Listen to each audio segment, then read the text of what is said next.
First part on what to invest your money in, we looked at 5 different methods that you could look at or you could try to invest. If you missed that video, I'd like you to watch it so that you can be well acquainted with different things you can start investing in. So in this particular video, we're going to be looking at stuff that are not familiar to this channel. This is the first time I'm going to be talking about NFTs, cryptos, bonds, and all of that. So stay with me, and I'm going to make it as simple as possible for you to understand and make up your mind if these are things you want to start trying now. Let's start with cryptocurrency. What is a cryptocurrency? A cryptocurrency is basically a digital currency that is made by special computers, and then it is not physical, but it has value. You can purchase with it, you can exchange it for products or services, or exchange it as money between people. So crypto is just one amazing thing that you could decide to start investing in. What are the difference, or what is the difference between your cryptocurrency and your traditional currency? But what we know that our currency is basically printed by the central bank of our country. However, cryptocurrency is made by special computers, in quotes.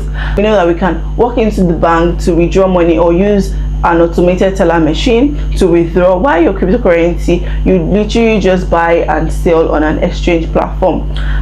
Also, you generally would have a bank account, and your bank would know your name. However, in cryptocurrency, they operate by wallets, addresses, and then you can remain anonymous. While your balances are monitored by the bank and all of those data is with them, cryptocurrency records are literally kept on a stored network, basically blockchain and all of that. So this is like the major difference between a cryptocurrency and your bank or your traditional currency. So there are different advantages to making use of cryptocurrency, with one of which is, okay, you can always transfer money 247, that's 24 hours in a day, 7 days a week. It is always accessible, and also you can transfer money to the utmost part of the earth, to wherever you want. There's no limit as to you're transferring from one continent to another. As long as you have the person's wallet or address to reach them, you can transfer your cryptocurrency to that person.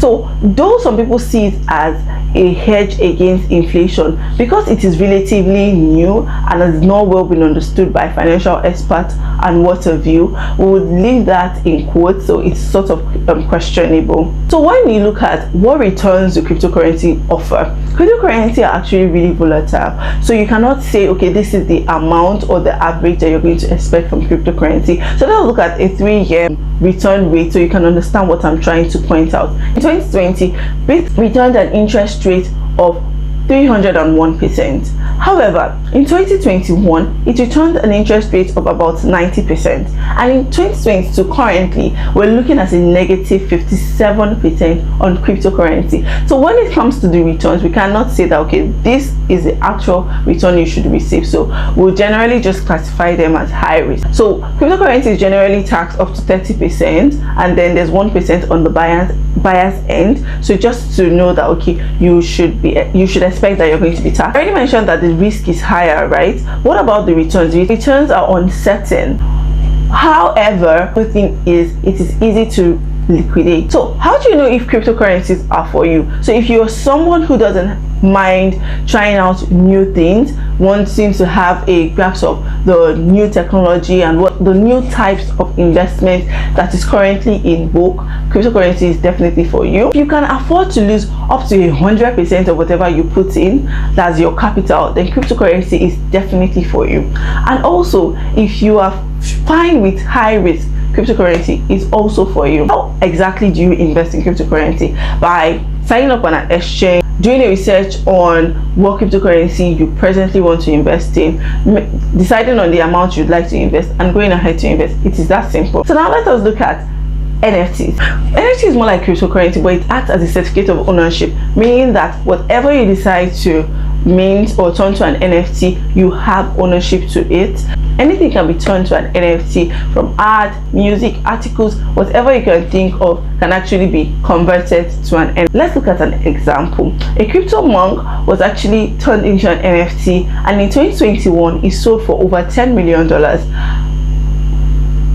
$10 $10 million. So I don't know why or anybody would invest in it, but this is like a huge possibility that we're looking at, a different level on its own. How exactly does an NFT work as an investment? Since NFT actually means like you're having ownership for an underlying asset, such like art, music, a picture, whatever you've decided to mean. To invest in NFT, it means that okay, you decide to buy one of those NFTs, or you create one of those NFTs and you decide to start. So basically, as an investor, if you are a buyer, you collect ownership for a particular NFT you buy. As a creator, you get royalty for every single time that NFT is resold. That is mind-blowing. So yes, just like cryptocurrency where you can get taxed up to 30%, NFTs also get taxed. Is NFT suitable for you? That's a very important question. First off, they are high risk. Second off, their returns are uncertain. And third is pretty much be liquidated real fast. How do you know if you want to invest in NFT? If you're someone that does not mind losing up to 100% of your investment, that's fine. If you're someone that wants to try out new things, new age investment, then NFT is for you also. If you're someone who is very high risk, like you don't mind taking high risks, then NFT is for you. And if you don't mind locking up all of your investment, that is, you're in it as a buyer, that's actually fine. Also, that means NFT is also for you. So how exactly do you invest in NFT? You go create a crypto wallet, visit NFT marketplace like the OpenSea, you select and buy an NFT that you're interested in. So now let's move on to more traditional things that you can invest your money in. You could try out bonds. Bond is a way of borrowing money for companies or the government from individuals or institutions, whereby investors receive a fixed interest rate on the amount invested. So a bond works like this.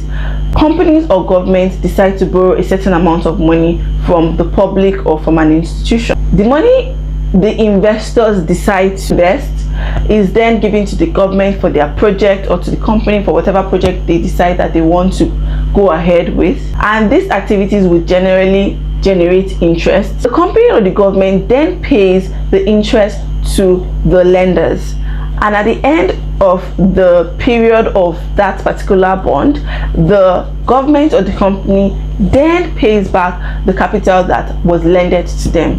So there are different types of bonds. There's the government bond, there's the corporate bond, and there's the inflation index bond. So what interest rate do bonds generally give to you? A bond would return up to 5% of whatever you invest. How do we classify bonds when it comes to their risks, their returns, and their liquidity? So risk is lower when it comes to bond. The interest rate is moderate or typically higher. Then the liquidity is a bit harder when it comes to buying bonds. Investing in bond is actually suitable for you if you're looking to have like higher interest rates, and also if you can take on some risk. How exactly do you invest in bond? You go onto the website of stockbrokers or whoever is issuing out the bonds, if it's the bank that is helping to facilitate it, or you can decide to go offline and look at who is raising up bonds for a particular organization or the government and invest in them. Now let us look at something different, which are mutual funds. So let's start from what are mutual funds. A mutual fund is actually a pool of investment that contains stocks, bonds, and is generally managed by a fund manager or a professional. A mutual fund is a pool of money invested in stocks and bonds and is generally managed by a fund manager or a professional. So how exactly do mutual funds work? Mutual fund works like this. So a group of us come together and say we want to invest our money. We pull our funds together. A fund manager takes this money that we've gathered, a whole lot of us have gathered, then decides to invest them in things that they believe that are going to give us interest or fair enough returns and are safe. Then after making those returns for whatever period of time that the money is invested in, the fund manager then gives us back our capital and our interest. So over time, Mutual funds will generally give you anything from 5% upwards, depending on how long you keep them or whoever the fund manager is and what sort of assets they decide to invest in. So generally, mutual funds have been known to be more of low risk, but depending on your fund manager, then the risk category changes from either low risk, medium risk, or high risk, depending on what is in your mutual fund. So let us look at mutual funds in terms of their risks, their returns, and their possible liquidity. So generally, mutual funds are known to be low risk, and also their returns are fair and are much better. And yes, liquidity is way better, and so it means that you're able to convert your money back to cash. So let's look at, is mutual funds suitable for you? Mutual fund is actually suitable for you if you do not have prior knowledge about investing and you do not have time to do your due diligence, so you just would rather give it to a professional to do that for you. Mutual fund is also for you if you want to have a diversified portfolio. So mutual funds generally contain different sorts of asset classes. So if you want to have a diversified portfolio but don't want to do it yourself, you can look at having to invest in a mutual fund. Also, if you want tax benefits, they're also a good place to go to. How exactly do you invest in a mutual fund? You could actually do it by yourself, or you can contact a brokerage. If you're doing it by yourself, that means you're downloading an app, registering, deciding on what you want to invest in, the type of mutual funds you want to invest in, and then putting your money in. This video would also be looking at index funds and ETFs. So just like mutual funds, having to pull different resources together and different asset class managed by an asset manager, an index fund works in a similar pattern, just that index fund contains more of stocks. Index funds and ETFs are similar to mutual fund. The only difference between them, or rather the similarity, is that they pull together different assets into a particular fund, meaning that you're not just investing in one thing, making your investment a lot more safer, just like a basket of different fruits, or a fruit basket. Let's use that as an example. So you have different fruits in them: apple, pineapple, grapes, banana, watermelon. All of them are in your basket, unlike just having just one apple or one banana that could go bad. Just imagine that one of them go bad, then you're good to go. So generally, index funds will contain more of stocks, but different type of stocks. So index funds like the S&P 500 actually contains stocks of the biggest 500 American companies all in one. So it means that if you buy a portion of the index fund S&P 500, you're actually buying into 500 companies all at once. So ETFs are also similar, just that they tend to focus more on different sectors. Let's say the energy sector, the health sector, the commodities or consumer sectors. Those are what they track. So you have different sorts of stocks in these different sections, all in those ETFs. So you're literally buying a number of companies at the same time. So what are the advantages of having index funds and ETFs? You have low management fees, you have diversification, which is actually very important. Then it is sort of automated, so you're not the one picking up those stocks by yourself. It's already picked. All you have to do is just pick whatever sector you want, or pick whatever index fund you want, and you're good to go. So there are different types of index funds and ETFs.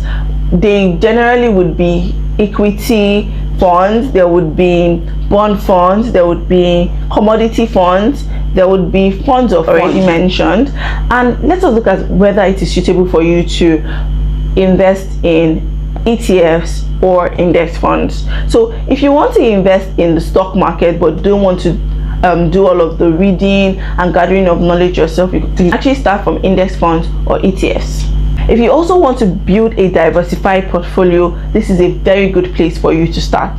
You don't want to pay high management fee, then definitely ETFs and index funds are for you. And you want easy liquidity, then yes, you are at the right place. So let's look at index fund in terms of their risks, their returns, and their liquidity. Again, the risk is actually lower when it comes to index funds and ETFs, and their returns are actually quite stable and a bit higher. Also, when it comes to liquidity, they are fair, they are on the better side, meaning that you can easily liquidate. So how exactly do you invest in ETFs or index funds? You can actually invest in index funds or ETFs through your trading apps, or you could go to a brokerage to help you get started, decide on the amount you want to invest, and you're good to go. So thank you for watching this video to this time. If you've not watched the part 1 of this video, please head on to the previous video so you can watch that part that talks about the best investment you can possibly start today. Thank you so much for watching to this time. Don't forget to like, comment, subscribe, most importantly subscribe, and turn on the notification bell so you can know when next I post a video. I talk about personal finance, budgeting, saving, investing. If you're interested in any of these, please subscribe to this channel. So I'm going to be seeing you in the next video. Bye for now.